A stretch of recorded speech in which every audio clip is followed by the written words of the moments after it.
नमस्कार दोस्तों, स्वागत रहेगा आप सभी का हमारे YouTube चैनल मार्टी न्यूज़ में। दोस्तों आज इस वीडियो में हम लोग लोकसभा चुनाव के बारे में बात करने वाले हैं। 2024 में लोकसभा चुनाव होने वाले हैं, उसके बारे में हम इस वीडियो में बात करेंगे। तो विशेष ये डेडिकेटेड है गिरिडीह लोकसभा चुनाव 2024 का, ठीक है। तो जैसे कि हम लोग सभी को जानते हैं कि पूरे भारतवर्ष में लोकसभा का चुनाव होने वाला है 2024 में। चुनाव आयोग ने डेट भी अनाउंस कर दिया है, ठीक है। तो सबसे पहले हम लोग समझ लेते हैं कि देखिए पूरे भारतवर्ष में जो लोकसभा सीट है, टोटल लोकसभा सीट है वो है 545। उसमें से झारखंड आता है, झारखंड में है 14 लोकसभा सीट, ठीक है।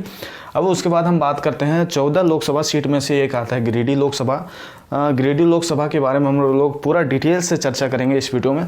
तो गिरिडीह लोकसभा में सबसे पहले जो विधानसभा आता है, गिरिडीह विधानसभा आता है, दूसरा डुमरी विधानसभा आता है, गोमिया विधानसभा आता है, बेरमो विधानसभा आता है, टुंडी विधानसभा आता है और बाघमारा विधानसभा इसमें आता है, ठीक है।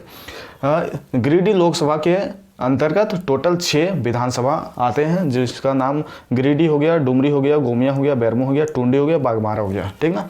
उसके बाद हम लोग इस वीडियो में बात करने वाले हैं कि देखिए इसमें कौन कौन से पार्टी हैं जो इस लोकसभा चुनाव में अपनी दावेदारी रखेंगे और चुनाव लड़ेंगे, ठीक है।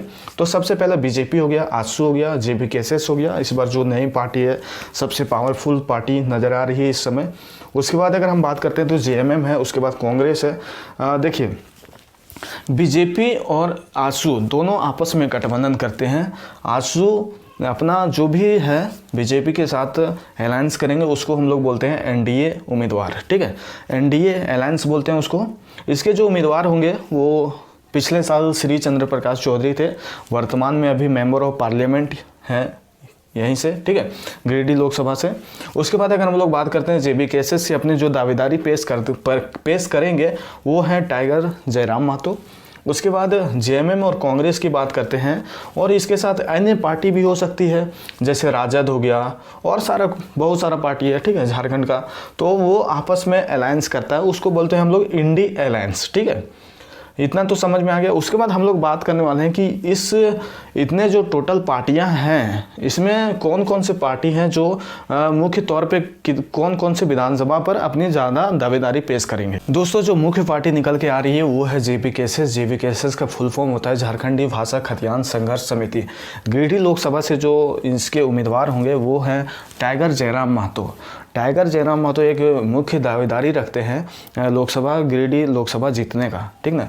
तो इनके पास कौन कौन से मुद्दा हैं इसके बारे में हम समझ लेते हैं। तो सबसे पहले इनके पास एक मुद्दा है, देखिए इनका कहना है, टाइगर जयराम महतो का कहना है कि झारखंड का बने हुए लगभग 24 साल हो चुके हैं, लेकिन फिर भी अभी तक कोई भी खतियान जो भी खतियान आधारित स्थानीय नीति नहीं बन पाया है।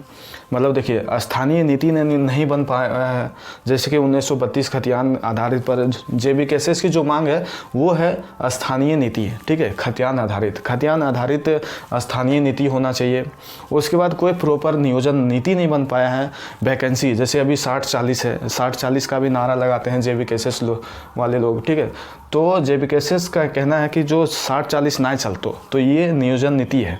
जैसे अभी मतलब थर्ड ग्रेड का नौकरी हो गया, 4th ग्रेड का नौकरी हो गया, उसमें लगभग 75% नौकरियां झारखंड का होना चाहिए।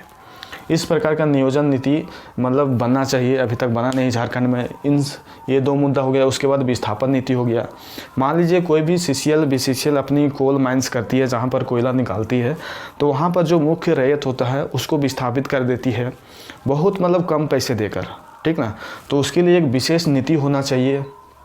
उसके बाद उद्योग नीति हो गया। उद्योग नीति में भी जैसे प्राइवेट सेक्टर में जो भी इंडस्ट्री होता है उसमें भी झारखंडी लोग का स्थानीयता मतलब जो भी लोकल लोग हैं उसको नौकरी पर रखना चाहिए, ठीक ना। इन सब मुद्दों पर जेबीकेएसएस अपना चुनाव लड़ेगी। तो दोस्तों ये था जेबीकेएसएस की ओर से जितनी भी मतलब झारखंडी भाषा खतियान संघर्ष समिति के जो भी उम्मीदवार थे टाइगर जयराम महतो, उनके बारे में थोड़ा सा हम विश्लेषण किए। उसी प्रकार से बीजेपी, आजसू, इस प्रकार मतलब जो भी बीजेपी हो गया चाहे जेएमएम हो गया, उनके अभी उम्मीदवार का घोषणा नहीं हुआ, इसके चलते हम उनको नहीं बता रहे हैं। आपको क्या लगता है कि मतलब कि कौन सा पार्टी गिरिडीह लोकसभा चुनाव जीत सकती है? कमेंट सेक्शन में ज़रूर बताइएगा। और अगर चैनल को सब्सक्राइब नहीं किए होंगे तो चैनल को ज़रूर सब्सक्राइब कर लें। गिरिडीह लोकसभा चुनाव से आपको महत्वपूर्ण सूचनाएं मिलते रहेंगे।